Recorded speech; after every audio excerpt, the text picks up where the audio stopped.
Hi, good morning, everybody. Welcome to Sunday morning. If it's Sunday morning and it's on Bucs Report, it means it's Cup of Ray time.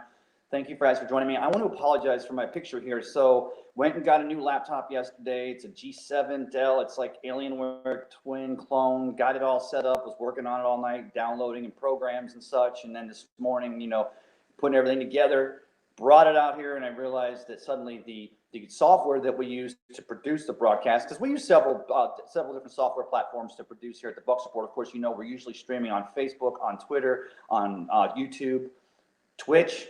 Not Twitch, but with that gaming laptop I have. Anyway, I went to go live with that, and it wasn't compatible with the software I'm using to broadcast to you guys here this morning. So I apologize. Usually I try to work a little more on the shot, and I know I'm coming over my iPhone. So thank you for joining me here on a Sunday morning for Cup of Ray.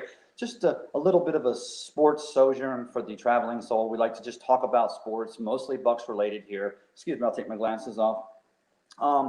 The theme of today's show is actually perspective. And, not that every show, kind of perspective is always a theme, but it seems like some of the things we'll talk about here on the Bucs Report today are kind of about perspective and putting things into perspective. So, actually, I wanted to start the show off right away this morning, if you guys will allow me. Just a shout out. I want to tell you a little story. It's a story about a man named Shane.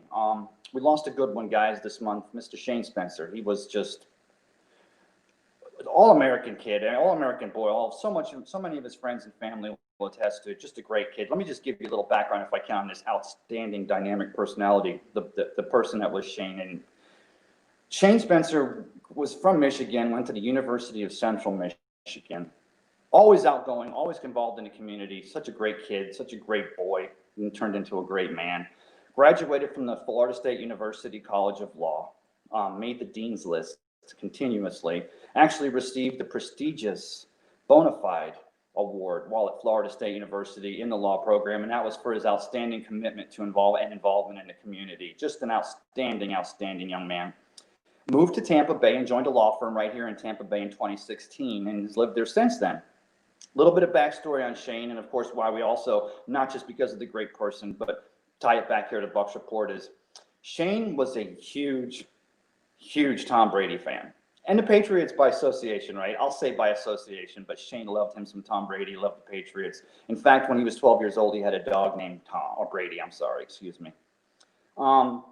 At 10 years old, Shane, he was very close with his grandfather. He lost his grandfather at the age of 10 years old. And he told his dad he wanted to get, 10 years old this kid is, right? This just goes to show you the drive and perspective for a successful, a driven young man like Shane. Wanted to get a tattoo in honor of his grandfather, because he had, like I said, he was so close with his grandfather and lost him at 10. And his father agreed to take him to a tattoo parlor, and they drew up an actual tattoo design.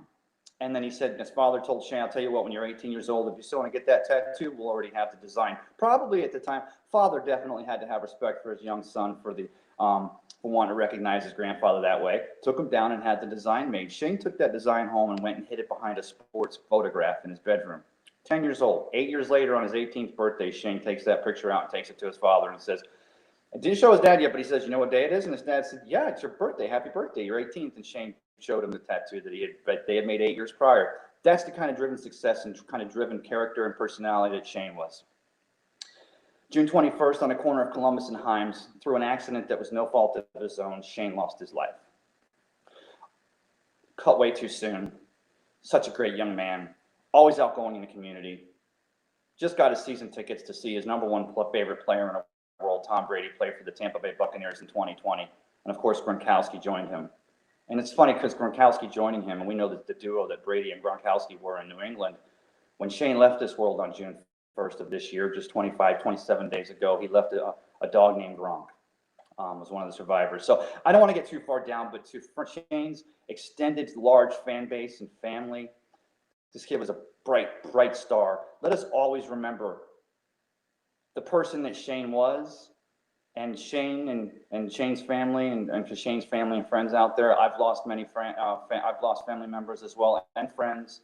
I go by every day with the fact that there would be no levity here on earth if I couldn't think of my father who introduced me to Buccaneers football, and my aunt and uncle and all my forebears have gone before me. They've got a great luxury box right there over top of Raymond James Stadium. They have a great view of every home game, and they can go wherever they want to watch those away games, and hopefully they're watching the Buccaneers win a Super Bowl in Super Bowl 55. But there's room for Shane in that box. There's room for Shane and his grandfather. So you get in there, Shane, and we'll find you a spot. And again, to Shane's extended family, or family and extended family and friends, and all the people whose lives Shane touched. Good guy. Anyway, so I want to wrap that up. I don't want to get too down that road, only because it's Sunday, which means it's the start of a new week, and we're talking about perspective. But to actually bring a little more perspective here with me on Sunday at a Cup of Ray, joining me here on the Bucs Report is Mr. Blake Anthony. Blake, are you there? Yep, Ray, I'm here. Can you hear me? It's acquiring. See, I don't know if my phone. There you are, Blake. How are you today, my friend? Good. How you doing, Ray? I'm good, and I know I'm pixelating, so I apologize. And I explained to everybody that I got that. I've literally got a $1,700 laptop that's a gaming laptop that I was looking. I was telling everyone else, we did a test beforehand. It was working on that other platform they were on that we can't take live on Facebook on the Bucs Report. But then it didn't work on that application we're using here. So it's kind of ironic that my laptop is now not so much a plate, but an extension of a place to hold my iPhone. So how was your week this week? What hit you in the news about the Bucs this week that you found interesting? Anything? Well, of course, they're still messing with Tom Brady, about practices, even though everybody else is doing the same thing. So it's just one of those things. Now Tampa Bay gets to experience the New England experience of the harassment of Tom Brady over petty things. You know what's funny about that? Isn't it funny because when it was him and the Mad Professor and Bill Belichick in New England, we kind of see, I've never hated on Tom. I always came across as a family guy. I don't buy too much into that going down the road with the B12 products. I think there's good things to be said about eating nutritiously in shape. I love the family. I love when Giselle and Tom and the family, they post pictures. It's just a great thing. They're American. But it seemed like when he was with Belichick in New England, it was like a two-headed monster. And I think we hated on him a little more. Or is it just because he is a Buccaneer now and we don't hate on him because he's one of us? Well, it's funny, right? Yep, like I said, it's a different perspective when it's in your own back court now. Now you got to defend him and all these things, and then support him for what he does. But yeah, it's a little funny that the perspective changed just like that in the blink of an eye. And I can say this now. We did a production meeting last night. But when I say production meeting, I'm using that term very loosely. But we spoke about some, trying to think about. We always talk about things that we might talk about on a show. Of course, you can catch Blake Anthony on Sports Talk 40 right here on the Bucs Report, as well as here on Sundays with me, a Cup of Ray from time to time. But that was actually, believe it or not, Blake, that was one of the big reasons why I was using that term for today. You see the video of Russell Wilson and DJ Metcalf working out. By the way, DJ Metcalf, I mean, hello, can somebody please tell, is this guy getting ready to want to run the Tour de France? I think Lance Armstrong have the same. The guy's huge. Yeah, he I think when he came into the combine, he came with very low BMI, body mass index, and he's just one of those track guys that knows how to train. I always get scared about track guys. They tend to not stay healthy too much. I.e., I'm looking at people like Percy Harvin, but I mean, he had a stellar rookie season, and hopefully, I know Russell Wilson's looking forward to next season with him with the same success, building on last year's success.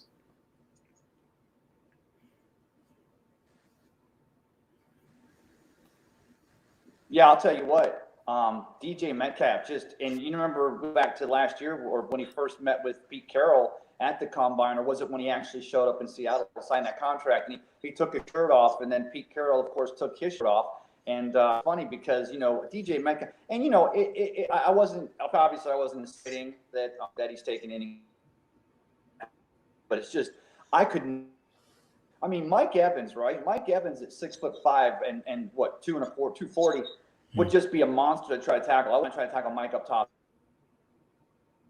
DJ Metcalf coming down. I mean, backs get paid to make that tackle, but do you want to go man up on him? You played defensive back. You played in the secondary, Blake. Would you want to go up top on DJ Metcalf? Oh no, man! You want to get that guy and take his legs down as quick as you can before he can get up to speed.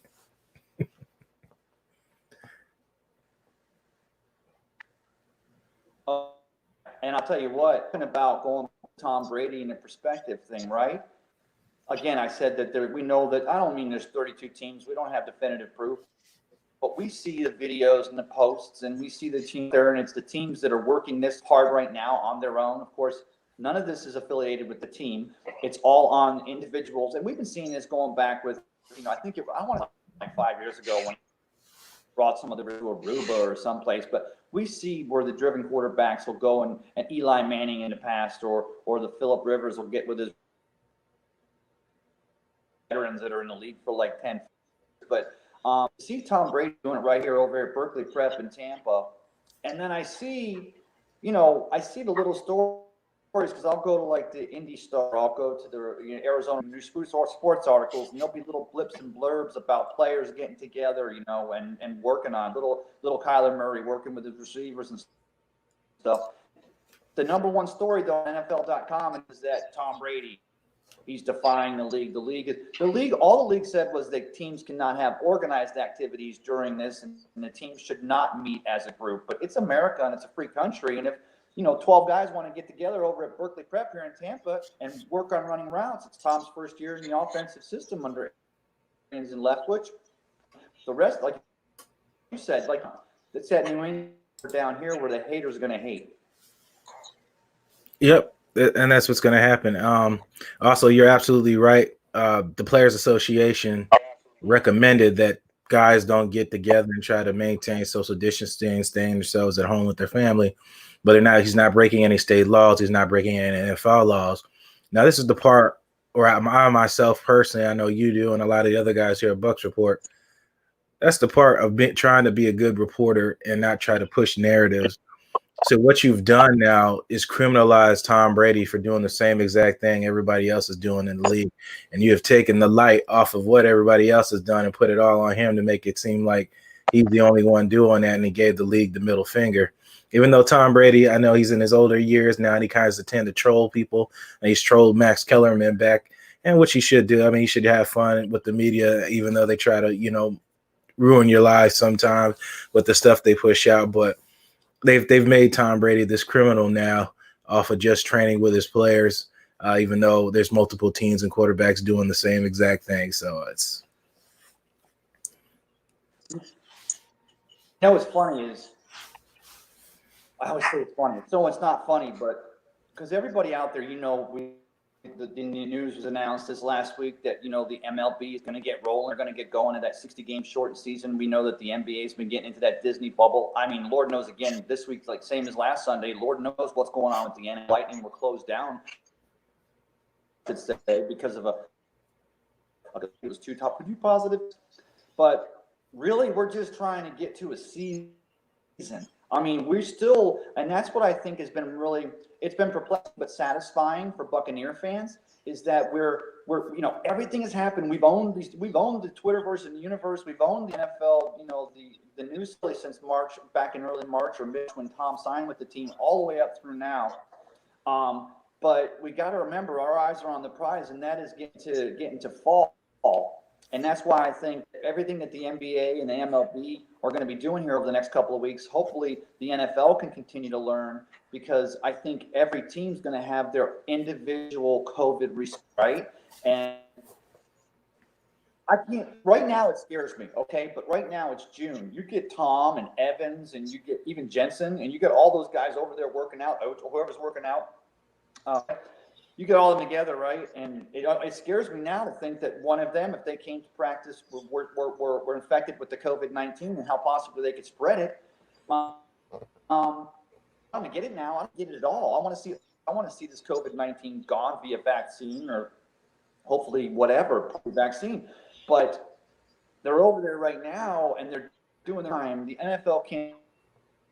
Back of my mind says, NFL. Kind of like a parent when you yell at your children to do something, and they're doing it, and you know that it's probably going to end in a bad result with like a bump or a bruise, but you got to sometimes let the kids do that, because they don't learn their lesson. Is that kind of how you think of it, or what's your perspective on this?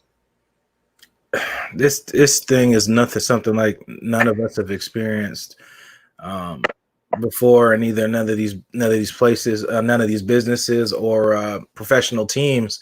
So what they've got to come up is formulate, like you said, we'll first off wait for the vaccine to come out, which I believe if you check out on Netflix, Coronavirus Explained, to my understanding, there's 3 vaccines going through the trials right now, and I guess we just got to wait for that and wait for herd immunity to show up with everybody getting sick, and it's spreading amongst a lot of people so fastly since everything's opened up and people got to wear masks now and try to protect themselves. But it just seems inevitable for people to get sick, and it's no telling when they've came into contact with it unless they get tested. That's the only real way that you know if you really came in contact with it, because from what I'm seeing, is tons of people that are having it and they're not even realize they're having it. I can't remember the gentleman's name. He's supposed to have had a fight on July 3rd, found out he had COVID. So they just pushed the fight back a week to the 13th. And he was just explaining on there, and he was the first person I seen to explain how he said he had no symptoms, and when he found out that he had it, he was basically at the end of it, so he just quarantined himself for a week, and he's going to fight a week later. Now I don't know if that's going to go on with NBA players, how that's going to work, but I think somebody said on Peter's show, I don't think they're waiting to see what the NBA. I think they're going to have their standard operating procedures, and if things don't work out that way, then they got another plan for that. I mean, that's pretty much what you got to do at this moment with all of this, because everybody's learning as you go. I don't think anybody at the beginning of the fiscal year had any idea that something like this would happen. They had plans for it, and it's just everybody's playing catch up. I mean, I know a lot of people want to say, oh, they should have been ready. You can't prepare for something like this. Nobody had any idea something like this was going to happen and how it was going to move and things like that. So I know a lot of people just be ready for it to be over with and get on with what the new norm is, and we're just going to have to contort to it and learn how to operate like that. Yeah. And again, if you're just tuning in to Cup of Ray, if it's like Monday or Tuesday and you're going back and you're finding this in your Facebook feed and you missed it live, shame on you. But I'm joined again by Blake Anthony of Sports Talk 49 and Bucs Report. Now, Blake, did we establish last time, because I'm sure maybe it's obvious to some people out there, especially those who are savvy from the space, hosting the show, and I'm not going to wrap it back to that. Oh, that laptop kills me. But hosting the show from your studio, from Sports Talk 49 Studios, and then you're bringing me live over here. So did we work that out last time? Do you actually do you receive co-star benefit bona fides as well as producer bona fides, or do we call that a push? Yeah, it just comes up as a normal stream. Whether you or I host it. So it just comes up on a stream under Bucs Report. It's nothing to show who gets it or whatever. It's just, I know I'm a little more savvy than you are with the computer, so I just try to help out any way I can. But it just comes up standard under Bucs Report. Hey, question, because Keith Luxury Larson and I were talking about this morning. Let me ask you something, Blake, your honest opinion. We've already said that we're trying to get to September, and we're going to be looking at the MLB, the NNA, and we're watching Australian Football League, right? AFL yesterday was awesome. And I think Charles Richardson's in the Charles Richardson section. Charles, I always have trouble saying that. With him and I were mentioning back and forth, and the AFL was really great to turn on because it was a live sport, and every country's handling this differently. Every country's at a different stage or a different phase, if you will. Now we're trying to get to September and August, or to fall. Let's call it fall for the NFL season. What is I'm not asking you to go on a limb and make your specific prediction, but are you be fans over at James Stadium, Buccaneers play, or are we going to just to have them on TV and get a season in? You asking me, are they going to be fans in the stadium, or are they just going to be at home? Because you're coming in and out a little bit there. Sorry. Yeah, mine is break. It's his iPhone. We're trying just to get to September to have an NFL season, but your best prediction at this point, do you think there's going to be fans over? We've seen them start to say maybe the 10 bowl, but really from a viewpoint, can an NFL team afford to have thousands of fans in a stadium and then walking out together post game or pre-game and possibly with one of those quote unquote super spreaders and have an infectious rate? I mean, isn't that really terrible news if you see on a Tuesday morning that X amount of people were infected at the Bucs game on Saturday or Sunday? Do you think going to be fans or in these stadiums for the NFL this year if we do get to that fall NFL schedule? Well, I'm gonna look at it like this. You got a whole lot of protesting going along all across the United States of America, and I believe a lot of them aren't social distancing from when I'm looking on the videos. So to say a spike is from that, who knows? I don't know when they came into contact with COVID, since the window is 14 days. So to say all these spikes just came from one day at Sunday, only person that would do that is trying to push some type of narrative to get football off the field. But you're gonna have to deal with people regardless, whether it's going everything. Like I just said earlier, like we got to contort to what the new norm is. So you're gonna have to wear a mask, or you're gonna have to try to protect yourself some way or another until one of these vaccines come out. You got to find out a way to deal with people practicing washing your hands, something you should have already been doing, and not sticking your hands in your face or in your mouth and things like that to try to keep yourself from getting sick from regular infections and illnesses. Right. You have to figure out a way. I mean, you could keep people, just keep them in the house and try all these new things and like that. But America can't really run like that, and these teams and these businesses can't afford to not have people there. Everything is based off people and their income and spending money on these establishments and this form of entertainment. So the world is going to have to figure out a way to cope with the way the new world works until they can come up with a vaccine. Well, let me ask you this, because so here's the thing: you go to many Bucs fan games. I go to many Bucs games. A lot of Bucs fans go to many Bucs. One of the things about a Bucs, of course, there's that when you're walking,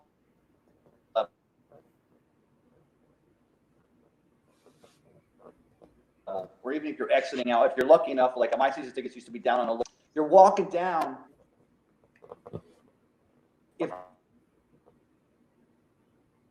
Then you're actually all walking, kind of going crazy. It's been a long day.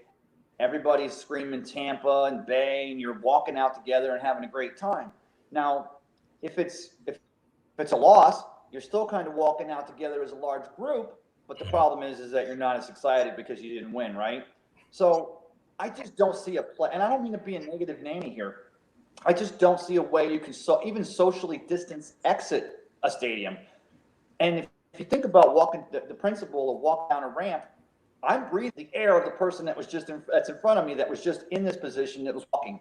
You're wearing a mask for 3.5 hours. You're cheering through a game. That mask is, there's beer, there's pretzel mustard. There's all kinds of stuff going on in that mask.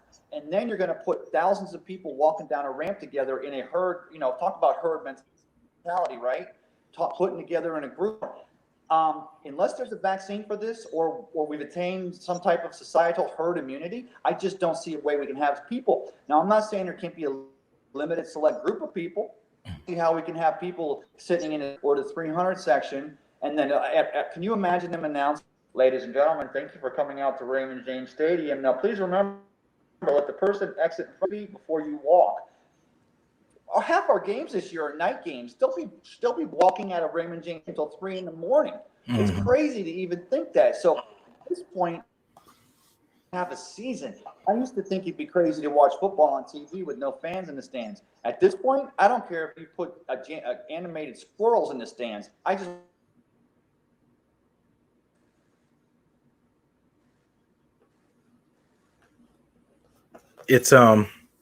Yeah, it's going to be interesting, especially if they try to have a formulated format for a way to exit the stands. Are you going to have people exit by sections? Are you going to have the top rows go first, bottom rows go first? It's interesting. Like I said, there's no right answer. Somebody's going to be upset somewhere about the way things are done. And like I said, until we find out what this new norm is, we're just going to have to, I guess, like we're doing now, just coming up with ideas of what they can do. But like I said, you're gonna have to come in contact with people at some point. Whether you gotta go to the DMV in Florida, where you guys call it the tax collector, or they're gonna be people. You got to figure out. Everybody's gonna have to figure out ways to deal with that. And yeah, it's got to wear masks, like you said. That's what's gonna happen. Beer, mustard, hot dogs, and they got to deal with that. Or do you bring 2 masks for that? Your pre-tail game and your stand mask, so you can keep the food particles and drink particles. It's going to be different. I mean, there's a lot of masks out there affordable, and some people get them for free from work, but it's going to be interesting. And one thing I know about humans evolve, and they'll figure out a way to fit the new world order. Sound like that was a wrestling pun there. New world order into their everyday lives.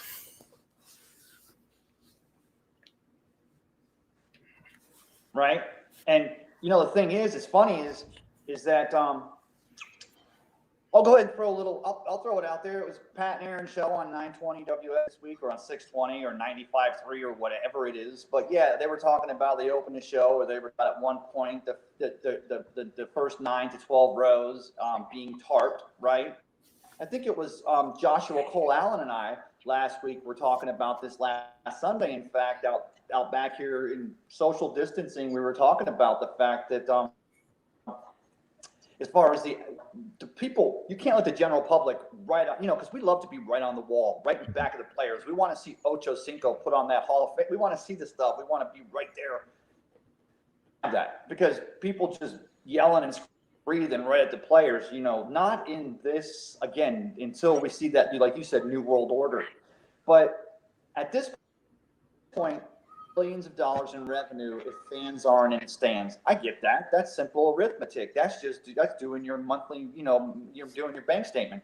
But at this point, let them sell the advertised cola or to Xerox printers. Are they even a thing anymore? Or whatever. Fill in what you have to. Maybe let a select group, maybe have people social distance throughout the top level or in club seating for the atmosphere. Sell tickets via a lotto system. I don't know. But I'm not indifferent to letting advertise. We've seen it with a lot of our European soccer when they actually, we've seen it for years, right? You ever seen one of those European or the soccer games where they actually superimpose the advertising over the audience?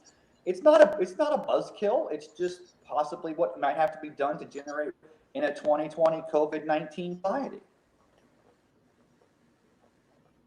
Well, advertising companies are going to always find ways to advertise, and it's unfortunately it's going to be at the expense of rows 1 through 10 at Raymond James Stadium. So it's going to be interesting to see how that works. Or do you compensate these guys and put them somewhere else?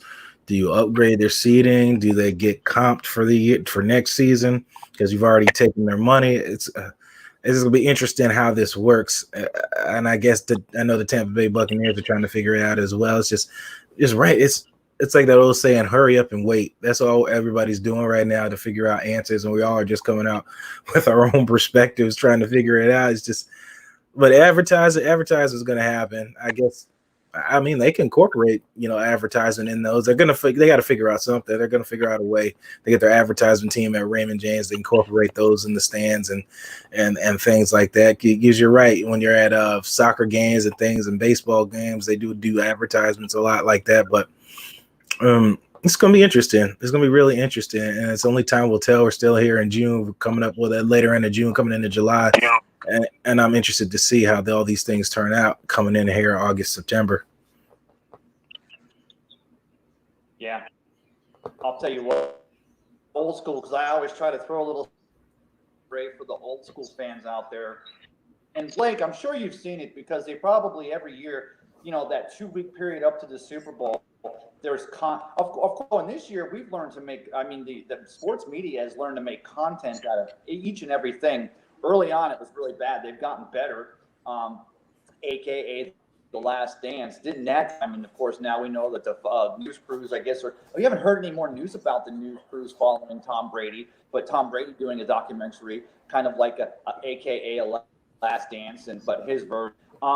We got to follow them and everything. But as far as perspective goes and advertising, one of the commercials involved is what I wanted to ask you, Blake. Do you ever remember seeing the Coca-Cola Mean Joe Green commercial back in the day, or have you seen it? I don't think you were alive when it first ran. No, I wasn't. I wasn't alive, but I've seen that commercial. If I remember correctly, Joe's coming out the tunnel, and there's a kid in there, and he turns around and kind of tosses him the jersey. Is that right? Is that what happens in that? I think Family Guy made a funny Yeah. pun about it too. Oh, Threw his yeah. jock strap, threw his jock strap and his jersey and everything else. I remember that. He's actually limping and those of us that remember watching The Steel Curtain and Mean Joe Green, this one's for you, Allison Kohler, because we're always trying to help out. We're always trying to throw shout outs to all of our peeps. But, Allison Kohler, having written for the Pittsburgh Steelers, and I think she might still be covering them. But he's walking in the tunnel, and this little kid comes out of nowhere. He's like, "Hey, Mean Joe." I'm not going to actually impersonate, but he hands him the coat. Mean Joe had this the persona that he was a mean Joe, but he wasn't. He was actually the kindest, gentlest man, and we've learned this to be true especially after he retired.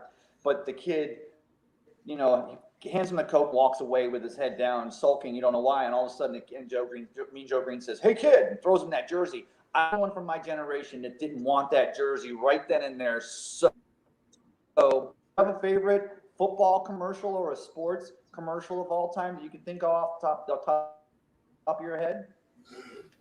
Favorite one. There's been some pretty decent ones.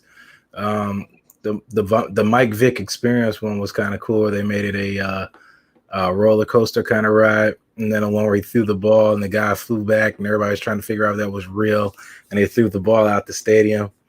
And one of my favorites is Damian Lillard.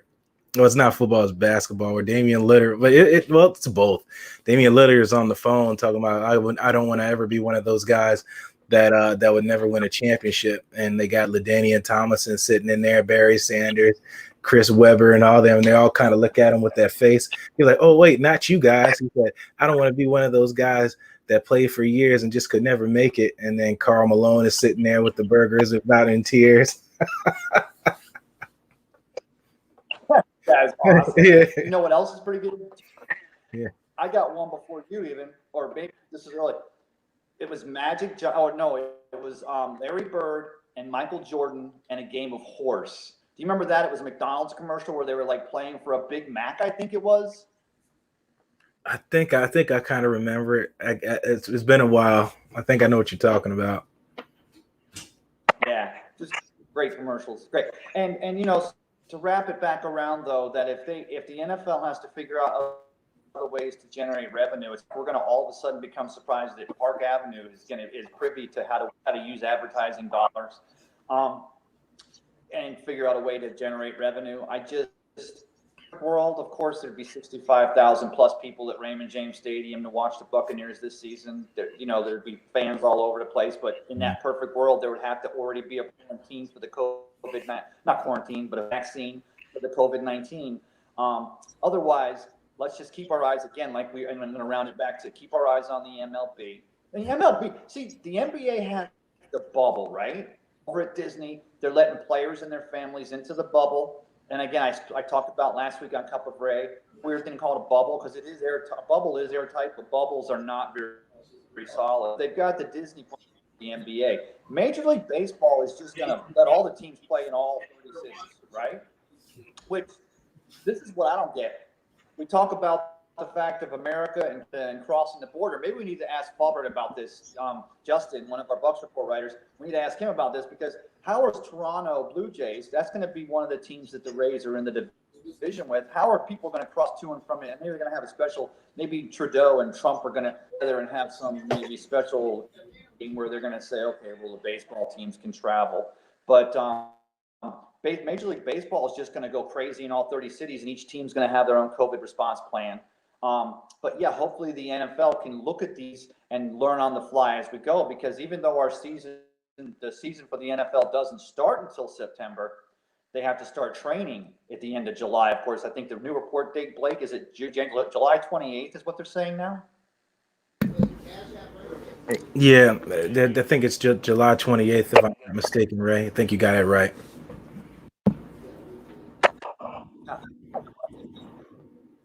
But we're just gonna have to prize and a prize, and remember that I was and I'm just coming around to this.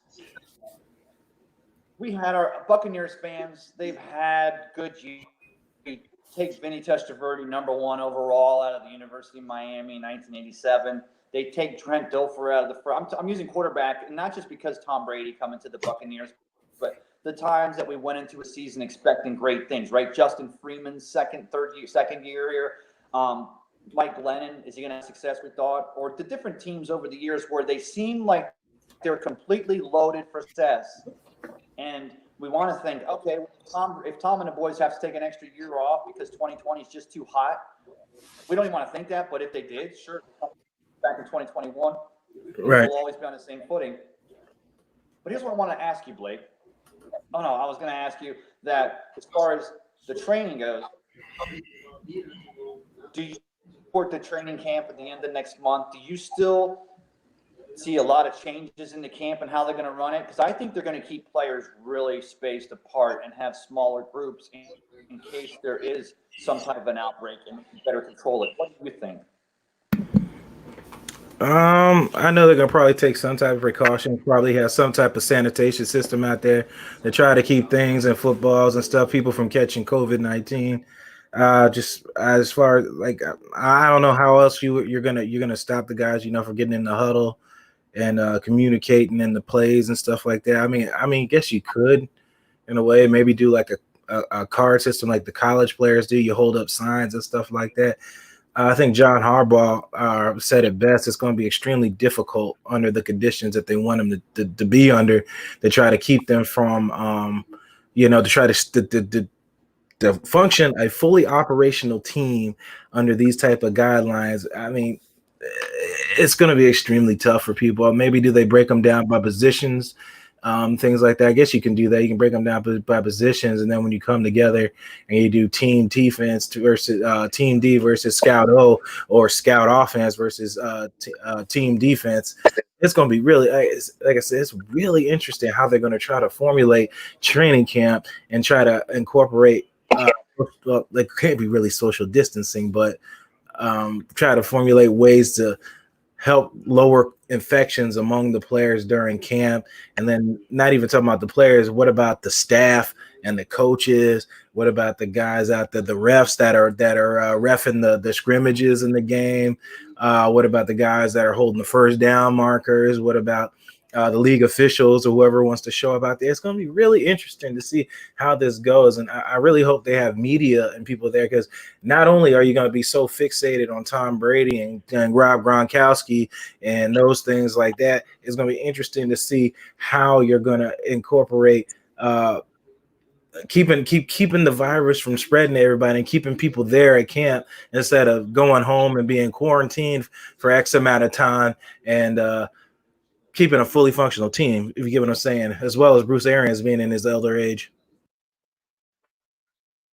Well, in the NBA, you probably already knew this, but they're actually going to have the players wearing rings, right? And those rings are going to be kind of like we've seen the last couple of years with the helmets and inside the pads and the biometrics and the ability to follow and track things. And these rings that the NFL players are going to wear are going to keep track of their well, first of all, it's going to make them actually a little more honest, because it's going to track them at all times. It's basically a GPS, right? So your NBA players are going to be cognizant of the fact that no matter where they are, they're going to be, I don't want to use the word being watched, or 1984, but they're going to be keeping track of all their biometrics. They'll be able to see if there's a sudden spike in temperature, or they maybe can for some of the other things that are obvious signs of the COVID-19 virus, if you will. But here's the thing, it's hard for me to fathom, and I get it, you think it'd be easy, but going back to Little League, Blake, and I know you know this, having been a football player yourself, the no high five.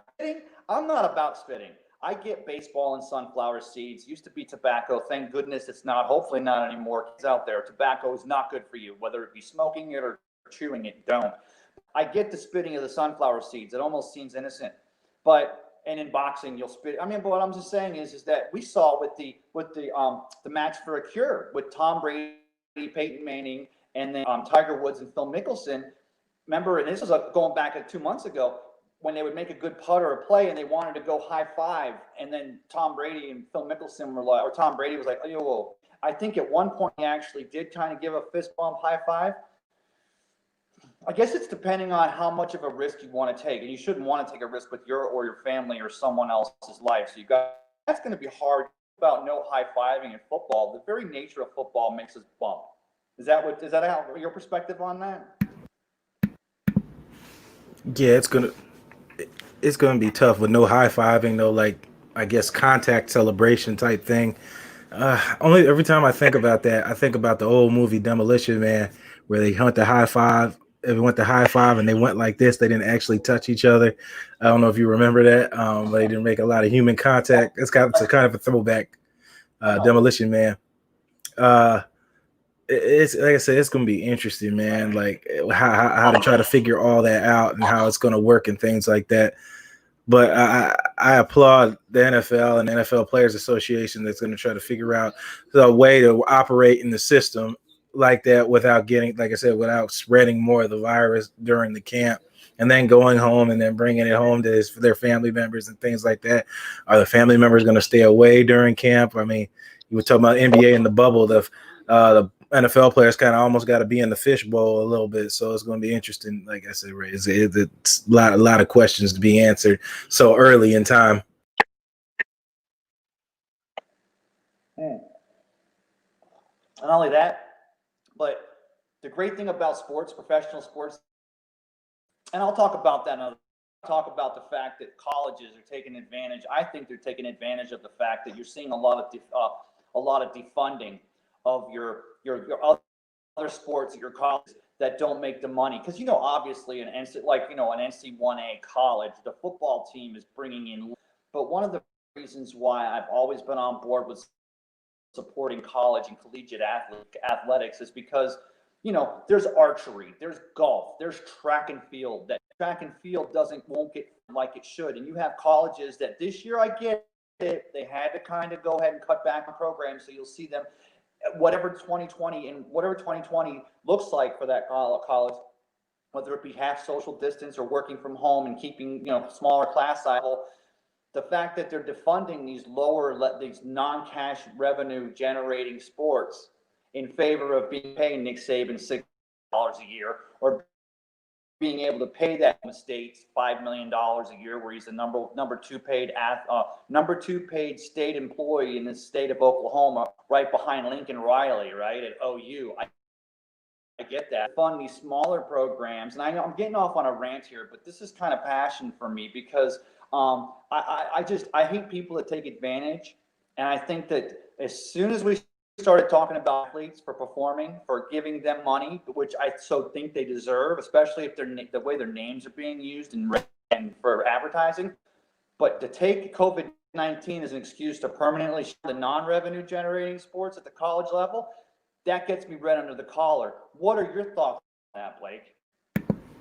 Football brings in a lot of revenue for universities all over. I know a lot of people go, well, why did the football players get such privileges? I'm like, well, I'm gonna go back to another movie reference, The Program. He said, well, when's the last time you seen 100,000 people show up to a damn chemistry experiment? I mean, you don't. I mean, that's football brings in revenue, and it's going to be a really hurt piece if they cannot get college football going for some of these universities, especially if it brings in revenue for the university to pay for other things there at the school. So, and then now the whole paying the college athletes thing, I know that's been a huge conversation piece for a long time, as well as they even stopped making the college football game over that issue. So, do I believe they deserve some type of compensation? Possibly, being how the university is making money off of their likeness. I mean, they should get some type of compensation for it, because they're not making revenue off of them playing. They're making revenue off of their likeness. Like you're putting their jersey out there everybody knows whose jersey that is, or if somebody has a certain way they wore, like the Fab Five, the way they wore socks and things like that. Nike and all them stole their styles and started selling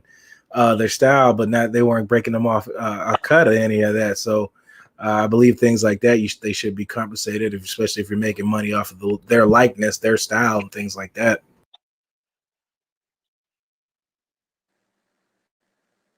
Right? Hey, what's funny? We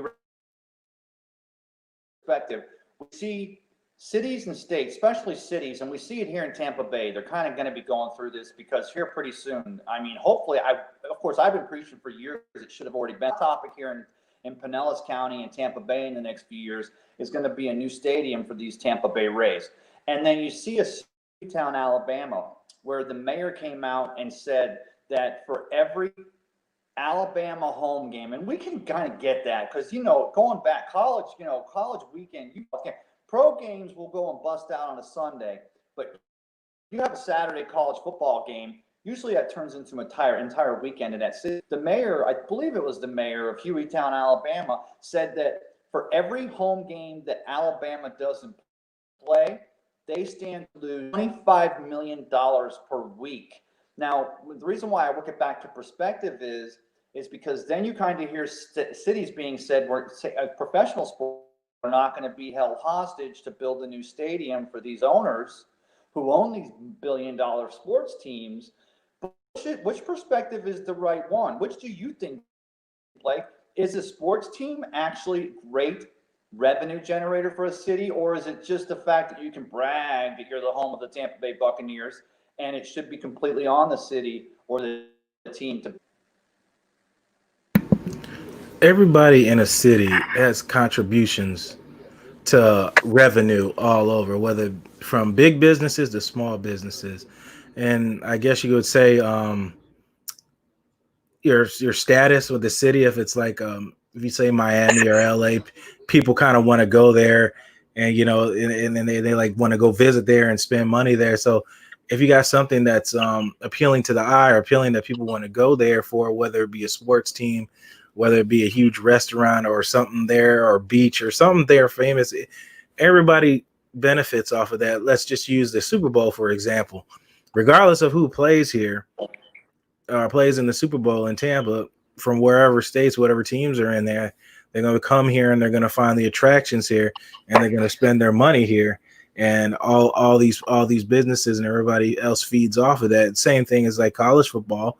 Even though they're coming to that game, but they're still coming to your city or you coming to your town, wherever it is, and spending money on your hotels, your small businesses, your whatever you got out there available for the people.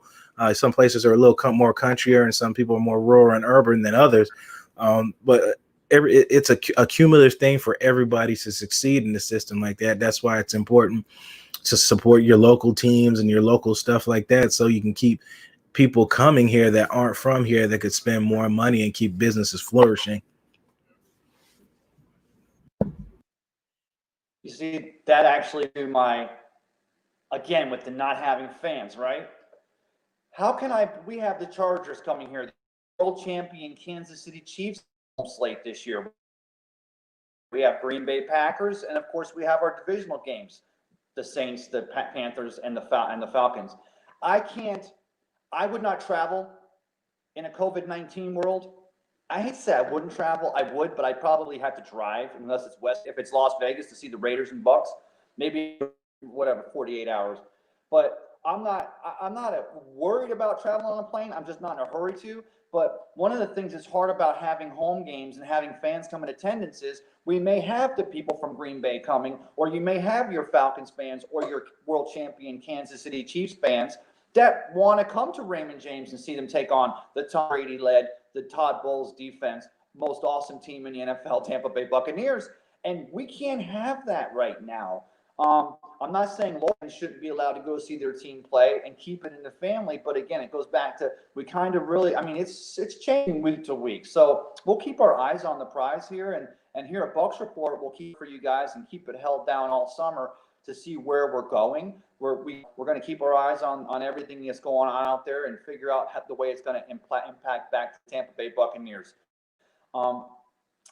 Thank you, Blake, for joining me today and for co-hosting with me and producing it. I'm going to have that laptop ready next week, but hopefully you'll be coming on again and we can do this thing without the problems of reception. What do you say? You got it, my friend?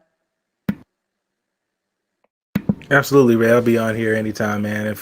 I guess we can try to help you out and get your laptop running good since you got that big money laptop now down there at Tampa Bay Ray Studio down there, Kennedy Compound, whatever you want to call it. Yeah, we'll definitely get it running. and get all those things worked out. It's just that's the one thing about technology, man. It's always all evolving and always changing. Me myself, I've always been called the gadget man. I always try to stay ahead of the curve, so I try to learn everything that I can all the time. So I love being here with you guys. I'm trying to get more involved. You guys know how busy I am on and off the camera and behind the scenes. So I'm trying to get on here and get more involved with you guys like I have been, especially when the season comes around, when I'll be on normally routinely every Monday and Friday, pregame and postgame. So it's fun being here with you, Ray, and Peter Blake and everybody else out there in the Bucs Report community. You know what? I would have been totally remiss. Sorry. Got to mention Blake. Got to mention Mike Girardi from the NFL Network. This week he was on with with Peter on the Sports Web. I mean, some of the people, I want to remind everybody, Monday, Wednesday, and Friday nights, we've got Peter Blake in the Sports Web here on Bucs Report. We got Mr. Blake Anthony coming to you from Sports Talk 49 Studios. We've got me every Sunday, which, hopefully y'all are tuning in and enjoying the show. All of our great content. We've got Joshua Allen Cole just did his first show. So stay tuned here for the Bucs Report. We're going to keep it covered for you guys. Keep our eyes on the prize. And remember, everything's perspective, you guys. I like to close it off with, remember, everyone needs to know that somebody wants you be the one to let them know. For Mr. Blake Anthony from Sports Talk 49 and Bucs Report and Ray Kennedy here on Cup of Ray, I'm Ray Kennedy saying have a great Sunday and stay well.